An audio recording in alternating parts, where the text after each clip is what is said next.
Middle east में जारी जंग अब और ज्यादा भयानक मोड़ लेने की तरफ बढ़ती दिख रही है। पिछले 17 दिनों से चल रहे भीषण संघर्ष के बीच ईरान ने एक ऐसा दावा किया है जिसने पूरी दुनिया की चिंता बढ़ा दी है।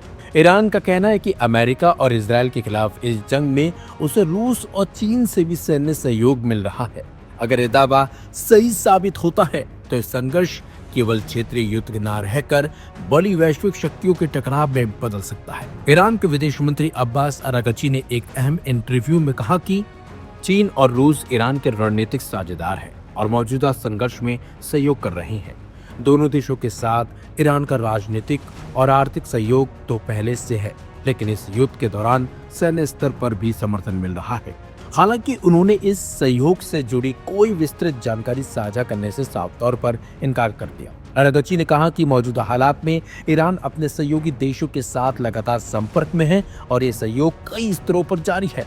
उनके इस बयान के बाद मिडिल ईस्ट में चल रहे संघर्ष को लेकर नई चिंताएं पैदा हो गई हैं, क्योंकि अमेरिका पहले से ही रूस और चीन को अपनी प्रमुख रणनीतिक प्रतिद्वंदी मानता रहा है। इससे पहले अमेरिकी राष्ट्रपति डोनाल्ड ट्रंप ने एक बयान में संकेत दिया था कि रूस शायद इस युद्ध में ईरान की मदद कर रहा है। ट्रंप ने कहा था कि रूसी राष्ट्रपति व्लादिमीर पुतिन संभवतः थोड़ी बहुत मदद कर रहे होंगे। ये बयान उन रिपोर्ट्स के बाद सामने आया था जिसमें दावा किया गया था कि रूस ईरान को अमेरिकी सैन्य ठिकानों से जुड़ी खुफिया जानकारी दे रहा है। इसी बीच ईरान ने साफ कर दिया है कि फिलहाल किसी भी तरह की बातचीत या समझौते की संभावना नहीं है। अरागची के मुताबिक युद्ध का अंत तभी संभव है जब इस बात की ठोस गारंटी दी जाए कि भविष्य में ईरान पर इस तरह के हमले दोबारा नहीं किए जाएंगे। उन्होंने ये भी कहा कि संघर्ष के दौरान हुए नुकसान के लिए मुआवजा दिया जाना चाहिए। ईरानी विदेश मंत्री ने क्षेत्रीय देशों के साथ मिलकर एक संयुक्त जांच समिति बनाने का प्रस्ताव भी रखा है, जो हाल ही में हुए हमलों की विस्तृत जांच कर सके। उनका कहना है कि इससे स्पष्ट हो सकेगा कि किन किन ठिकानों को निशाना बनाया गया और उसके पीछे कौन जिम्मेदार है। अरागची ने यह भी बात जोर देकर कही कि ईरान की सैन्य कार्रवाई केवल क्षेत्र में मौजूद अमेरिकी ठिकानों और हितों तक सीमित रही है। उन्होंने इस आरोप को भी खारिज किया है कि ईरान ने पड़ोसी देशों के नागरिक इलाकों को निशाना बनाया है। उनके मुताबिक कुछ अरब देशों में नागरिक ठिकानों पर हुए हमलों के पीछे इजराइल का हाथ हो सकता है, जिसका मकसद सिर्फ ईरान और अरब देशों के बीच रिश्तों में दरार पैदा करना है। उन्होंने एक और बड़ा आरोप लगाते हुए कहा कि अमेरिका ने ईरान के शाहिद ड्रोन की तर्ज पर लुकास नाम का ये ड्रोन तैयार किया है, जिसका इस्तेमाल अरब देशों में हमलों के लिए किया गया है। साथ ही साथ अरागची ने चेतावनी दी है कि अगर ईरान के ऊर्जा केंद्रों या फिर तेल सुविधाओं को निशाना बनाया गया तो तेहरान इसका कड़ा जवाब देगा और क्षेत्र में मौजूद अमेरिकी कंपनियों के ठिकानों को भी निशाना बनाया जा सकता है। ईरान के इन बयानों ने पहले से ही तनावपूर्ण माहौल को और ज्यादा गंभीर बना दिया है। अगर रूस और चीन का नाम इस युद्ध में खुलकर सामने आता है तो यह टकराव पश्चिम एशिया की सीमाओं से निकलकर वैश्विक शक्ति संघर्ष का रूप ले सकता है। इसलिए अब पूरी दुनिया की नजर इस जंग पर टिकी हुई है कि आगे हालात किस दिशा में जाते हैं।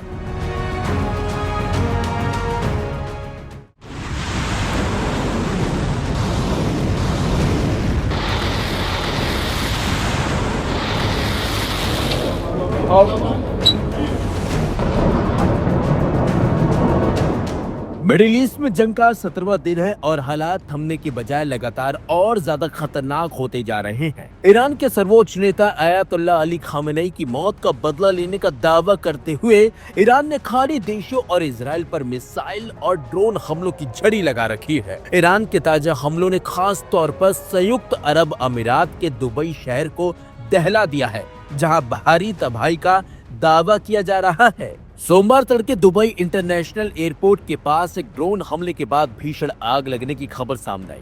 दुबई मीडिया ऑफिस के मुताबिक अधिकारी आग पर काबू पाने की कोशिशों में जुटे हुए हैं और आसपास के इलाके को सुरक्षित करने के लिए आपात कदम उठाए गए हैं। सोशल मीडिया प्लेटफॉर्म एक्स पर जारी बयान में कहा गया है कि एयरपोर्ट के आसपास ड्रोन से जुड़ी घटना के बाद आग भड़क गई, जिससे इलाके में अफरा तफरी मच गई।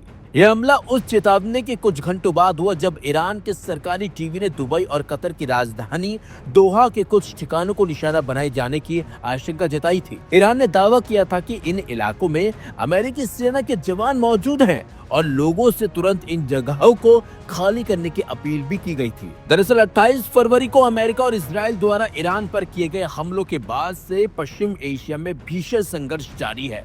इसके जवाब में ईरान ने न केवल इजराइल बल्कि फारस की खाड़ी के आसपास के कई देशों को भी निशाना बनाया है। ईरान का साफ साफ कहना है कि उसके हमले अमेरिकी सैन्य ठिकानों को लक्ष्य बनाकर किए जा रहे हैं, लेकिन कई मामलों में हवाई अड्डों और रिहायशी इलाकों में भी धमाकों की खबरें सामने आई हैं।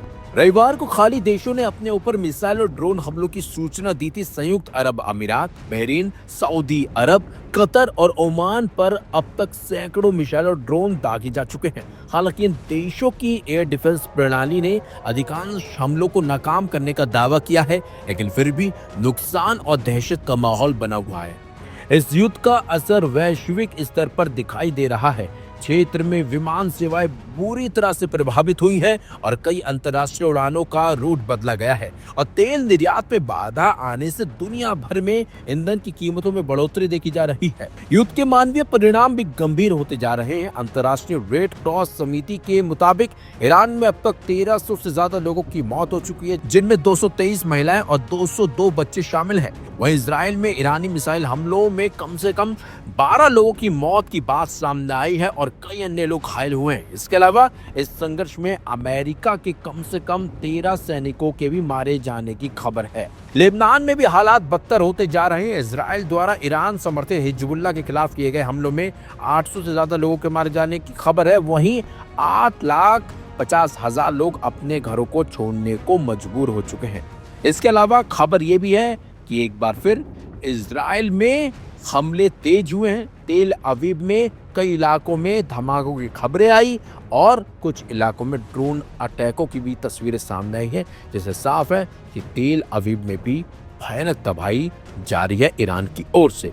कुल मिलाकर मिडिल ईस्ट में छिड़ी यह जंग अब क्षेत्रीय संघर्ष से आगे बढ़कर वैश्विक चिंता का विषय बन चुकी है। लगातार हो रहे मिसाइल और ड्रोन हमलों के बीच फिलहाल हालात शांत होने के कोई संकेत अब तो नजर नहीं आते दिख रहे हैं। ऐसे में देखना होगा कि जंग कब तक आगे जाती है और कब इस जंग पर विराम लगता है।